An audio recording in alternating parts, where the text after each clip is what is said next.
xibaar yu wér te wóor ca tàng ba abonnez-vous pour ngeen di mën di jot suñuy vidéo. dal leen ak jàmm seen bi di Buzz 221 HD kii di El Hadji Ousseynou Diouf di akub ancien international ci équipe nationale bu Sénégal daal dina yëkkati ay kàddu daal di koy jëmale ci lu waa CENTIF daal di indexé ci akub rapport kii di Mohamed Dieng di ancien directeur général bu 1xBet si li ni mel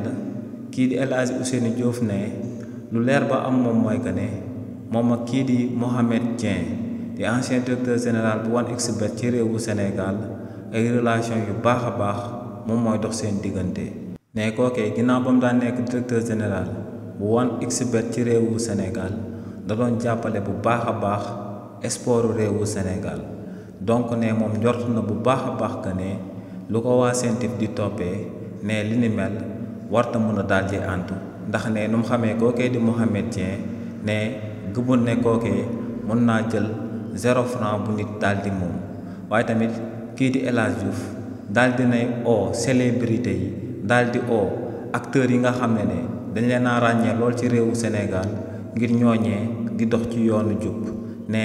benn conseil rek lay am pour daal di koy jox bépp célébrité bu daal di nekk ci réewu Sénégal moom mooy mu dox ci yoonu jub ndax ne bu fekkee ne dangaa nekk ci jub ne lépp lu mënti am yow da ngay am sa conscience tranquille ndax da ngay xam que ne yow kenn du la oolu di la tardeel ci ay détails ndax ne day fekk ne yow laale woo wala taxewoo ci lenn kàddu yi ni mel la kii di El Hadji Ousseynou Diouf daal di yëkkati daal di koy jëmale ci lu waa CENTIF daal di indexé kii di Mohamed Dieng ci akub rapport. xibaar yu wér te wóor ca tàng ba abonnez-vous pour ngeen di mën di jot suñuy vidéo.